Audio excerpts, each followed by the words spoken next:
아이고. 네, 질병은 의사가, 인생은 나 자신만이 고칠 수 있다. 안녕하세요, 닥터 운입니다. 오늘은 10월 23일 금요일입니다. 벌써 이제 10월 중순이 다 끝나가고요. 이제 한 주만 더 있으면 11월 달로 넘어갑니다. 여전히 시장은 지금 많이 좋진 않아요. 예, 저번 주부터 해갖고 이제 계속 빠졌고, 한 이틀 이제 뭐 반등이 나오고 나서 추가적인 상승은 더 이상 붙여주지 않고 하락을 계속 하고 있는데요. 아마 이렇게 되면 B2 하시는 분들은 좀 불안하겠죠. 일단 이거 말고 다른 그 자세한 거는 시황 관련해 서 좀 더 이제 시장의 이슈, 한 주에 대한 이슈를 한번 확인하고 다시 이야기하도록 하겠습니다.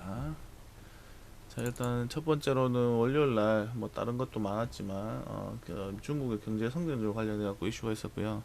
아무래도 이제 유일하게 이제 플러스로 그 성장률이 나오지 않을까 하는 그런 부분으로 해서 계속적으로 중국에서 좋은 흐름이 나오고 있습니다. 그리고 그 다음 날인 화요일 날에는 시장이 계속 좋았다 안 좋았다 했는데 그 이유가 최고 큰 게 바로 이제 경기 부양책 협상 관련 이런 부분이었어요. 좋은 코멘트 나오면은 이제 조금 괜찮았다가 또 언제 그러냐 듯이 안 좋은 코멘트가 나오면은 시장이 흔들렸죠. 그리고 우리나라 같은 경우에는 그때 당시 화요일 날 같은 경우 시장이 많이 빠졌죠. 많이 빠졌는데 코스닥 환율 하락, 코스피 상승. 그냥 제목만 봤을 때는 코스피는 상승하고 코스닥하고 환율은 하락했다. 예. 환율이 떨어졌다는 것은 강세 국면으로 이제 환율이 계속 가고 있다는 거죠.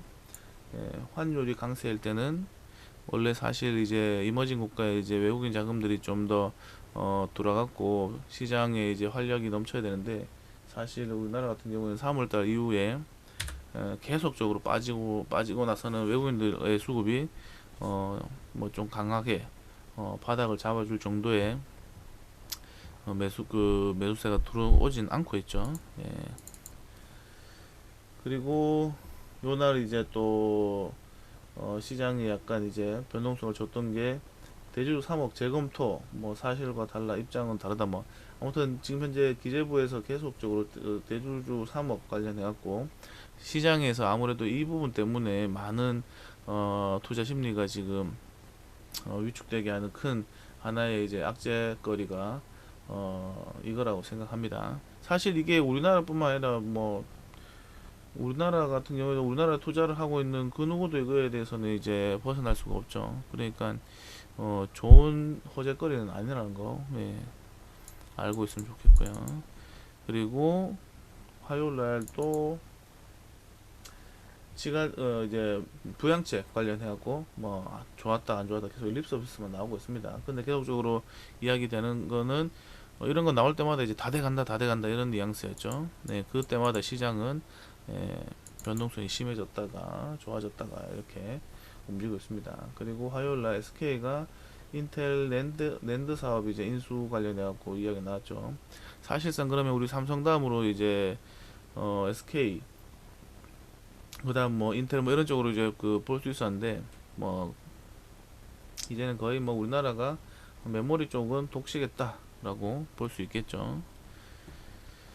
아무튼 이런 걸 봤을 때는 앞으로 반도체 시장의 이제 생태계는 어떻게 될지에 대해서 한번 더 생각해 볼 필요가 있습니다. 하지만 메모리가 우리가 1등이라고 해서 시스템 반도체 쪽이 우리도 1등 할 수 있다. 이건 아니지만 사실 TSMC가 이제 그쪽에 있어 갖고는 파운드리 쪽 캐파가 이제 상당히 많이 차지하고 있지만 지금 현재 상황을 봤을 때는 그런 것 또한 이제 어느 순간 되면 우리나라가 삼성이나 이런 쪽이 다 충분히 따라잡을 수 있지 않나 이런 생각을 해봅니다. 그리고 스마트 팩토리 관련 하고 여기서 이제 추가적인 보안 사업 공동 추진 이런 게 나와 있죠. 제목을 봤을 때 이제 이미 이런 부분에 대해서 이제 그 전 주부터 계속적으로 이야기를 했습니다. 현재 이제 시장에서는 큰 순환매로 봤을 때 반도체, 자동차, 제약 뭐 이런 이야기를 하면서, 근데 다시 또 이제 순환매가 큰 그 흐름이 변하고 있다면서 이야기했는 게, 다시 반도체로 오는데 예전에는 메모리였다면 지금 시스템 반도체 쪽이다라고 하면서, 그걸 첫 스타트를 끄는 게 자율주행부터 끊었다. 자동차, 수소차, 전기차 가고 나면 이제 자율주행밖에 안 남았으니까요. 큰 그 테마군이. 그래서 이제 자율주행이 된다면은 거기에 부가적으로 시스템 반도체 쪽에 텔레칩스, 칩셋 미드 이런 게 먼저 움직여주면서 일단 불씨를 당겼고요. 그러면서 제가 이야기했던 게, 자율주행 스마트 팩토 시스템 반도체 되면은 스마트 팩토리 될 것이고, AI 사물 인터넷 이런 거 될 것이고, 보안도 같이 될 것이다 라고 이야기를 했는데, 이런 부분에 대해서 이제 계속 관심을 갖고 있다 보니까 시장에서도 벌써 이제 그 당장 이제 2주 전만 해서도 이런 쪽이 좀 조용했는데, 벌써부터 해서 그 수면 아래에 있던 어 그런 부분들이 이제 이슈를 만들어내면서 수면 위로 끌어올리려고 하는 그런 흐름이 보이고 있지 않나 이렇게 생각해 봅니다. 그리고 수요일 날 뭐 특별한 건 없어요. 그냥 이제 떨렁한 게 나온 뉴스에서 연준 관련, 이런 부분 계속 체크를 하고 있는데, 뉴욕 연준 회사채 매입 경제에 도움됐다. 뭐 사실 도움 안 됐다고 할 수는 없죠. 도움된 건 사실이니까요.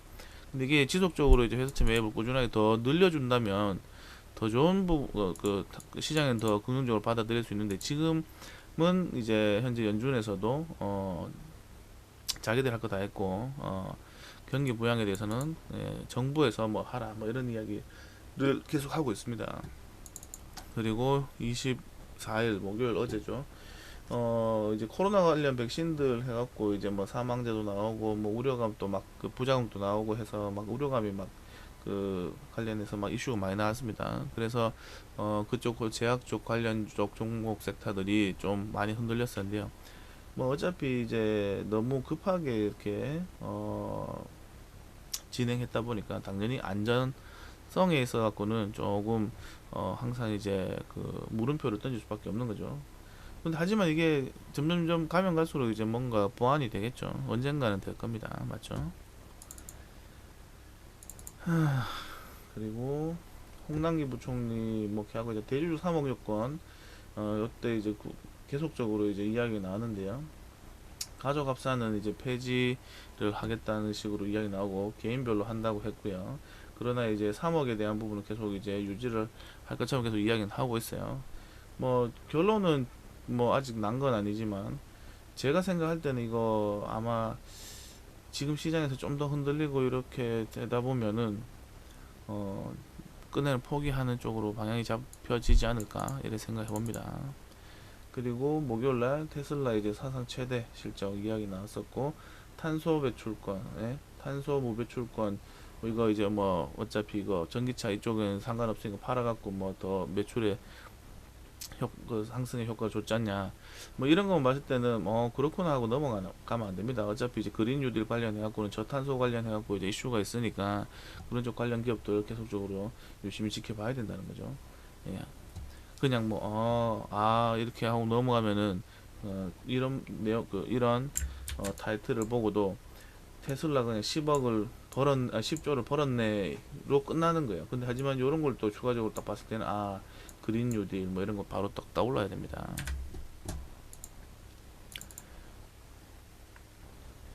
그리고 한중 통화스와프 계약 연장을 했고요. 예전에는 만기 3년이었는데 이제 만기 5년으로 바뀌었습니다. 이런 부분은 시장에, 우리나라 시장에 뭐 홍제죠.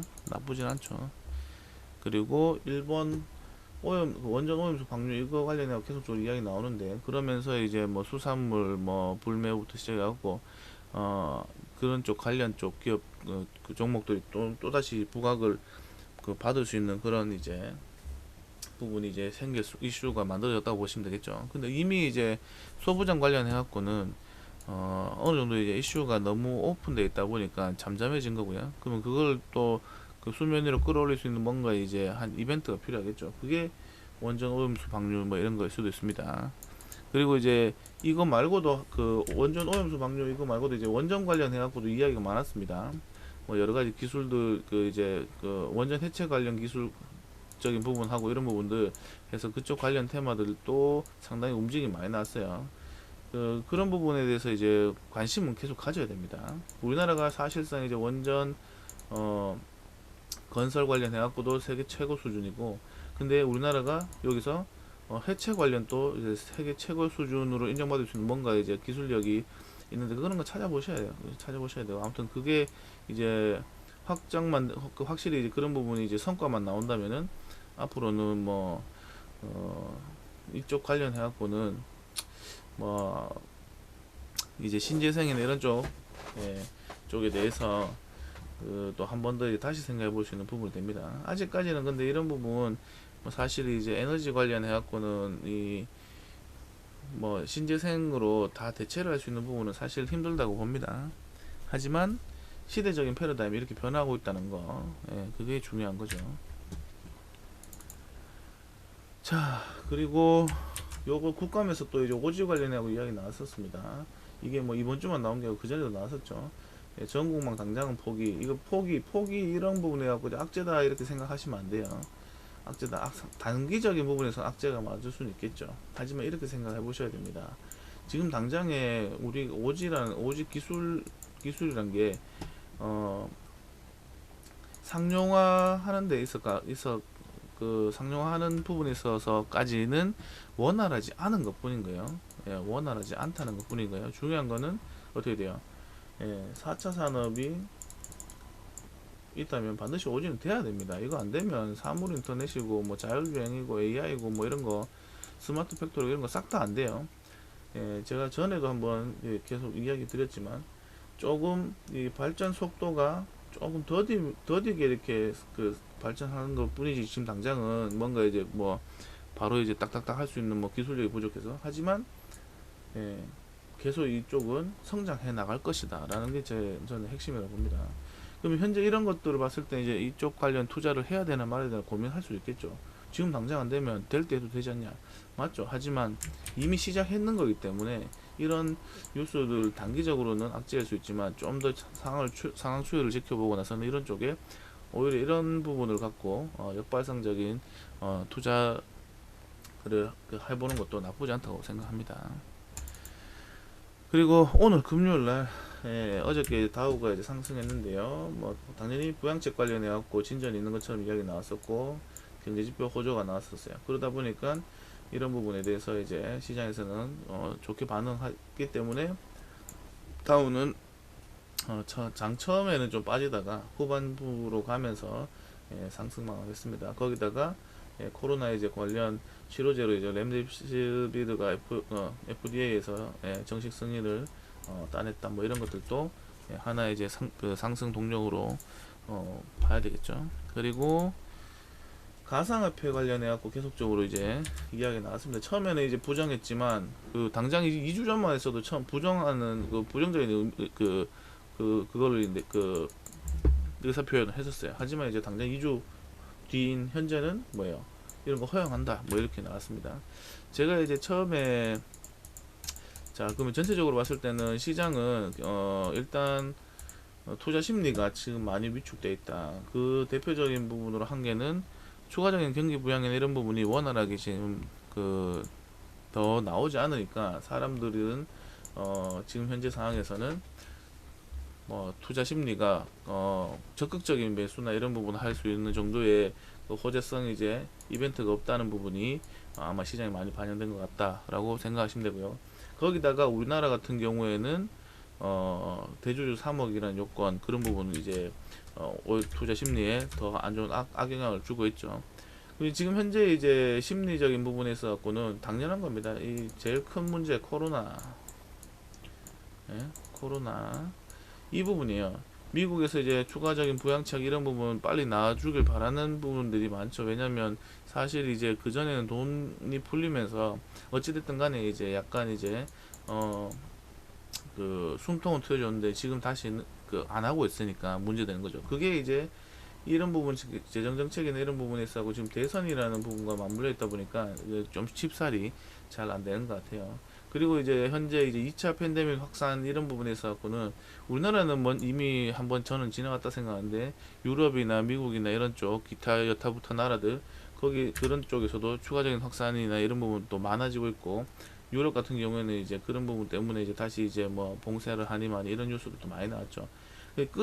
이게 코로나 같은 경우 끝날 때까지 끝난 게 아닙니다. 그렇기 때문에 거기 관련해 갖고는 어 항상 이제 그 관심을 갖고 있어야 돼요. 근데 관심을 갖고 있는데 거기서 산업적인 부분까지도 같이 엮어서 생각을 해야 됩니다.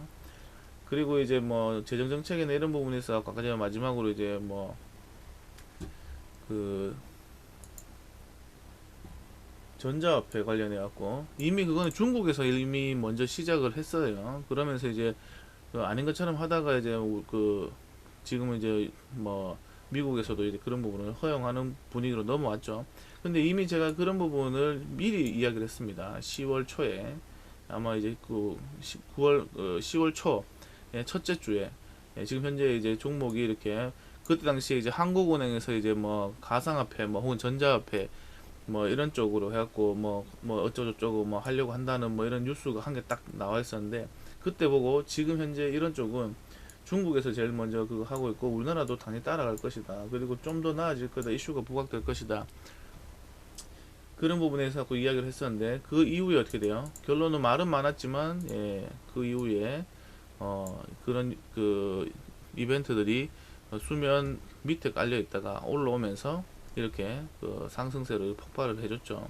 하지만 뭐 이게 끝난 게 아닙니다. 끝난 게 아니기 때문에 항상 이제 우리는 제가 매주 이제 이슈 관련해 갖고 이야기를 하는데 이 이슈를 내가 어떻게 이제 그 받아들이고 매매에 혹은 이제 시장 상황에 접목을 시키느냐에 따라서는 바로 이제 성과가 달라집니다. 다들 대부분 현재 이제 이런 거예요.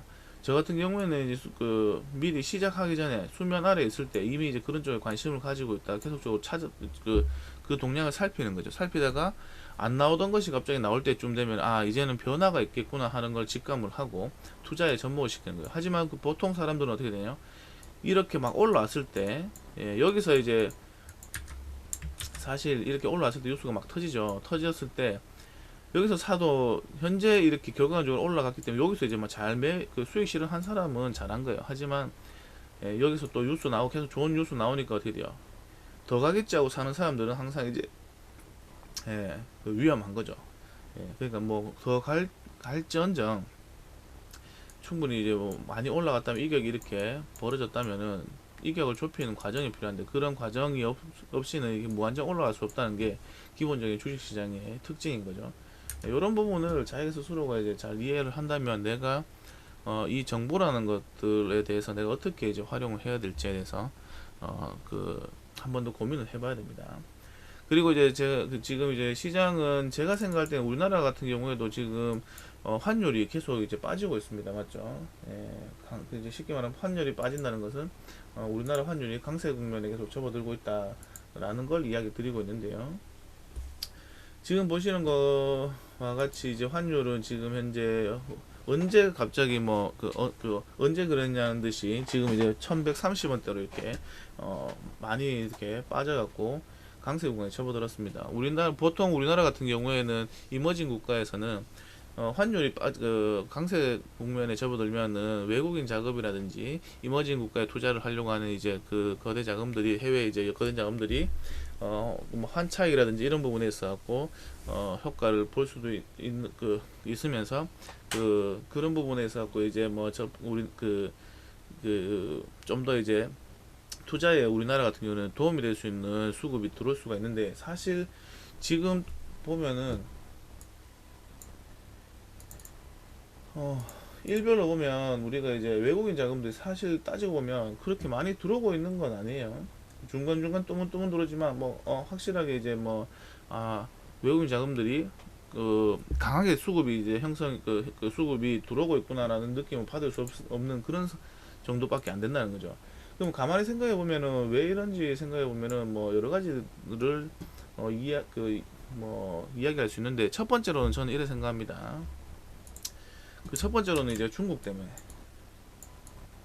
중국 때문에. 왜냐면 예전에는 중국이 금융 관련해 갖고는 많은 그 제약을 걸어뒀어요. 근데 이제 무역 전쟁 이후부터 해 갖고는 이런 쪽을 계속 이제 개방을 하고 있죠. 개방을 하고 있으니까 예전 같은 경우에는 우리나라에 이제 투자하는 이유는 우리나라가 중국과 이제 거래가 많으니까 그 이제 중국에 직접 투자가 힘드니까 그런 부분에 있어 갖고 시너지 효과를 얻을 수 있다라고 생각하고 우리 쪽에 이제 투자를 하는 자금들이 많이 유입되는 것으로 볼 수도 있겠죠. 왜냐면 자 여기 보세요.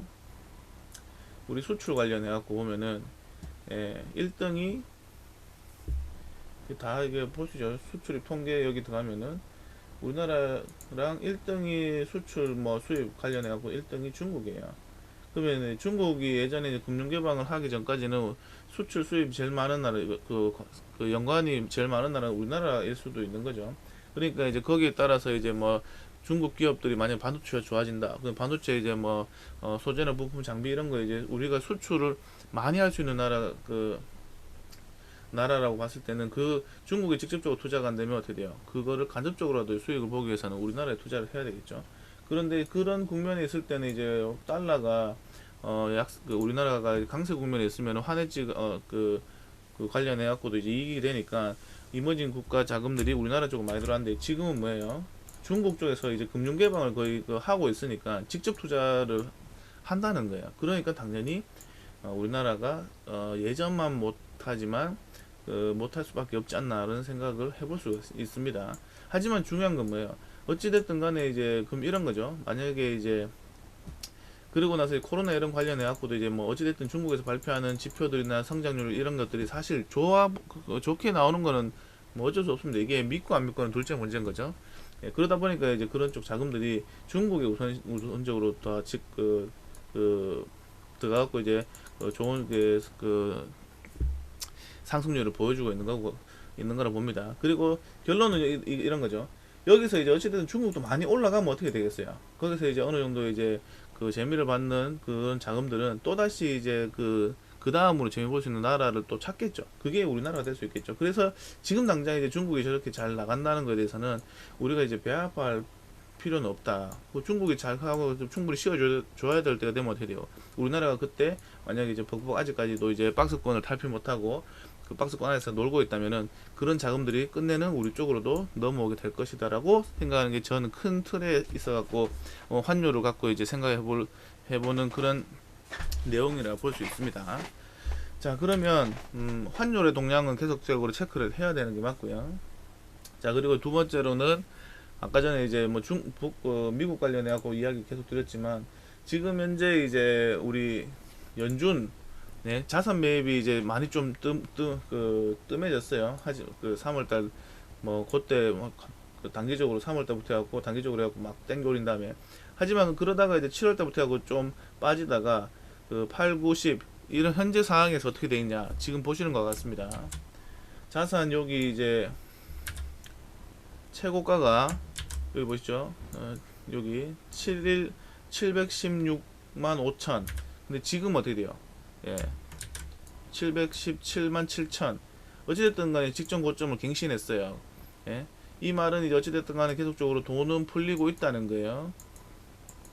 그 이제 풀리는 폭이 이제 강도가 약해졌을 뿐. 그러면 결론적으로 이런 거예요. 우리나라 지금 현재 연준에서는 계속적으로 이런 부분을 뭐 작지만 계속적으로 해주고 있다는 것을 봤을 때 시장에서는 여전히 유동성이 넘쳐나고 있는데 중요한 거는 우리 현재 상황에서는 이 앞전에 3월달부터 하고 이까지 급하게 풀었는 이런 상황 때문에 엄청난 이제 주식 관련 자산들이 엄청난 상승을 했죠. 뭐 못 간 것도 있지만 그에 따라서 이제 지금 현재 이제 그런 돈을 일시적으로 이제 줄인다거나 하고 뭐 이렇게 이제 주던 거를 좀 적게 주니까 당연히 이제 사람들 투자하는 데서 심리적으로 여러 가지 뭐 대선이라든지 뭐 코로나 이런 게 막 들쑥날쑥 한다든지 우리나라 같은 경우 뭐 대주주 여건이라든지 이런 것들 때문에 심리가 계속적으로 약해지면은 어떻게 돼요? 돈을 많이 풀었을 때는 심리가 약해져도 돈 때문에 올라갔다면은 지금은 돈을 적게 풀기 때문에 우리 투자 심리가 약하다면 돈이란 건 한쪽에 이렇게 뭉쳐 있으면은 이게 그 자산 가치가 올라가진 않아요. 이게 회전이 돼야 되거든요. 계속 회전 돌고 돌고 돌아야 되는데 어떻게 돼요? 이거를 돌고 돌고 돌게 하는 게 뭐예요? 이 투자 심리인 거죠. 좋게 생각하면 이게 올라가더라도 사는 사람이 계속 붙어갖고 따라 올라가는데 이게 심리가 안 좋아지니까 올라가다가도 너무 높다 혹은 뭐 좀 고평가됐다 혹은 이제 지금 이런 그 대내적인 상황 때문에 올라가기보다 빠질 것 같아 이런 사람이 있으면은 회전율이 적어지겠죠. 그러니까 지금 현재 상황과 이런 부분들을 봤을 때는 시장이 안 좋을 수밖에 없다라고 생각하시면 되겠죠. 뭐 이게 정답은 아닙니다. 하지만 결과는 지금 현재 여러분들이 눈에 보고 있는 이런 것들인 거죠. 사실 지금 현재는 여러 가지 기술적으로 봤을 때는 예, 예, 헤드앤숄더의 패턴을 만들고 있어요. 이게 뭐 요게 이제 깨지게 된다면 어떻게 됐어요? 더 추가적인 하락은 나올 수도 있다는 게 사실 기정사실인 거죠. 근데 이제 한 가지 이야기 드리고 싶은 거는 돈은 이미 많이 풀려 있다는 거예요. 네, 돈은 많이 풀려 있으니까 그러면 하락에 대한 부분에 있어 갖고는 좀 제한적일 거라고 봅니다. 빠지긴 빠지더라도 좀 제한적일 거다. 그래서 이제 최대 많이 빠진다 하면 한 750에서 774포인트, 774에서 743포인트 요 정도까지는 그 추세적으로 이제 뭐 큰 문제가 안 되는 하락폭 구간이기 때문에 여기까지는 충분히 감안해 볼 수 있는 거고요. 그리고 두 번째로는 이제 여기서 8월 달부터 실질적으로 9월 달부터 고점을 찍고 꺼졌는데 사실 빠지기부터 제대로 본격적으로 빠진 거는 8월 달부터 빠진 거라고 보셔야 됩니다. 예, 그러면 여기서부터 이제 고점을 형성하고 이제 박스권을 만들면서 이렇게 흘러내리고 있는데 그러면 이렇게 생각해 보시면 됩니다. 이때까지 올라왔는 게 3월 달에서 8월 달까지만 최소 못해도 하나, 둘, 셋, 넷, 다 뭐 한 6개월 정도 이렇게 상승을 심리적으로 이제 그 여러 가지 이제 악재들도 잡아먹을 수 있는 유동성이 공급되면서 올라왔다는 거예요. 그 이후에 이제 유동성 공급이 이제 줄어든다는 걸 이제 알고 나서부터는 어떻게 됐어요? 예, 그러니까 못 가는 거예요. 공급이 지속적으로 계속 늘어난다면 더 갔겠죠. 하지만 아까 전에 연준 자산 관련 매입 자산 관련해 갖고 보여드렸다시피 예, 딱 보시면은 예, 여기 6월달 고점 찍고 나서 7월달에 조금 빠지고 나서 8월달에 조금씩 증가하고 있다지만 이때부터 해갖고 이제 우리 주식은 어떻게 돼요? 자산 매입 정도가 줄어들고 있다는 걸 알고 나서부터는 이렇게 흘렀는 게 아닌가 결과론적으로 이야기 드리는 겁니다. 하지만 뭐예요? 충분히 쉴 만큼 쉬어줬다고도 할 수 없잖아요. 최소 6개월을 이렇게 쉼 없이 올라왔는데 그건 뭐예요? 어느 정도 고점에 대한 이제 가격에 대한 부담이 있다면 충분히 이만큼의 그 시간 동안 과열차게 올라왔기 때문에 그에 대한 쉬어가는 그런 흐름이 나와줘야 되는 거죠. 여기 보시면은 이제 이거 뭐야?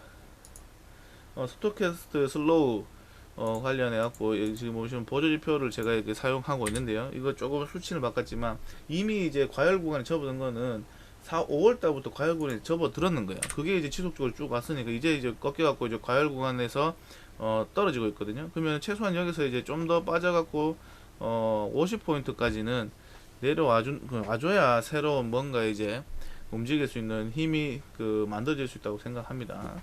그렇게 따지면은 올라온 만큼 이제 씌워줘야 되니까 최소한 못해도 8월 달부터 이제 고점이라고 생각할 때는 앞으로 한 길면 지금 현재 하나 둘 석 달째 움직일 수 있는 길면 두세 달 정도 더 뭐 옆으로 횡보한다든지 가격적으로 빠진다든지 이런 흐름이 나온 뒤에는 다시 한 번 더 상승 탄력을 받고 올라갈 가능성이 높지 않나 이렇게 생각해 보는 거죠. 근데 이제 그 전에 이제 우리 같은 경우에는 대조주 요건이라든지 이런 부분에 대해서 이제 만약에 시장에 이제 긍정적인 그 효과가 나온다. 그러면 대번 수급의 질이 달라질 수 있기 때문에 뭐 2달 더 기다려야 된다. 뭐 이런 거는 무의미하게 될 수도 있습니다. 하지만 만약 이런 부분이 제대로 해결이 안 됐을 때는 2달이가 고사하고 안 좋은 시장이 앞으로 이제 올해 시장에 있어 갖고는 크게 뭐 좋은 흐름이 나오지 않을 것이라고 보시면 되겠죠. 그리고 대선 관련해 갖고도 마찬가지죠. 대선 전에 이제 경기 부양책에 대해서 확정을 지어주느냐 안 지어주느냐 미국 같은 경우 확정을 짓고 집행은 이제 뭐 대선 이후에 한다 하더라도 이게 확정되는 것이 계속 질질 끌리게 되면은 대선이 끝나고도 이제 잘 될 거라는 보장이 없죠. 뭐 바이든이 되든 트럼프가 되든 바이든이 된다 하면은 뭐 블루웨이브 뭐 어쩌고 해갖고 뭐 그런 부분 이런 부분이 일사천리로 잘 될 수도 있습니다. 하지만 아직 그게 결정이 안 나는 부분이기 때문에 만약에 트럼프가 된다면 또 어떻게 되겠어요? 예, 그런 부분도 생각해 봐야 되겠죠. 뭐 아무튼 여러 가지 뭐 악재가 내재되어 있지만 중요한 거는 이렇게 시장이 빠진다 하더라도 분명히 이제 반대쪽에서 이때까지 못 올라왔던 종목들 계속적으로 꾸물꾸물 이제 자리를 만들고 있다는 거죠. 대표적으로 이야기 드리는 게 아까 제가 이야기했던 것처럼 본격적인 탄력을 받을 수 있는 수급이 없어서 가지 지금 시스템 반도체 쪽이나 자율주행 쪽도 아직까지 충분히 더 갈 여력이 남아 있는 것 같고요. 스마트 팩토리, 뭐 보안, 그리고 사물 인터넷, AI 이런 쪽 이제는 이쪽 섹터들이 움직일 만한 그런 타이밍이 와 있는데 시장 분위기가 안 좋아서 좀 뭐 더디다는 표현을 한다는 게 맞는 것 같아요. 그럼 이런 부분 이제 해소만 되면 어떻게 되세요? 이런 쪽 종목들이 탄력을 붙이고 엄청난 이제 상승률을 보여줄 가능성이 높다라고 저는 생각합니다. 뭐 지금까지 영상 뭐 남긴 그 이제까지 이렇게 이야기한 것 중에 오늘 조금 이제 길게 이야기했는데 어차피 이슈는 누구나 다 이제 기에 접하게 되는 순간에는 정보의 가치가 떨어집니다. 그렇기 때문에 과거에 계속 제가 지속적으로 이야기한 건 내가 갖고 있는 전략상에 있어 갖고 중간중간에 이제 그 작은 각계 전투는 뭐 상황에 따라서 변수에 따라서 이제 달라질 수 있지만 큰 전략적인 부분에 있어 갖고는 뭐 크게 변하는 게 없어요. 왜냐면 이제 이미 이제 그 큰 전략이 있어 갖고 제가 핵심적으로 보는 게 바로 환율이고 유동성에 대한 부분을 갖고 보기 때문에 그런 부분에 대해서만 이제 관심 있게 계속 찾아갖고 보시면 되고 그런 부분이 어찌됐든 이제 현재 상황에서 코로나로 인해서 계속적으로 그런 부분을 또 하도록 붙이고 있는 상황이란 거 꼭 명심했으면 좋겠습니다. 예, 개별적인 종목이나 섹터나 이런 부분은 어차피 계속 돌고 도는 거니까 내가 지금 당장에 이제 관심 없는 관심을 안 주는 섹터에 갖고 있다 하더라도 언젠가는 자기한테 돌아오니까 좋은 종목 샀다면 시간에 투자하는 게 제일 현명한 방법이 아닌가. 예, 한 번 더 이야기 드립니다. 네, 오늘 영상은 여기까지 마치도록 하겠습니다. 안녕.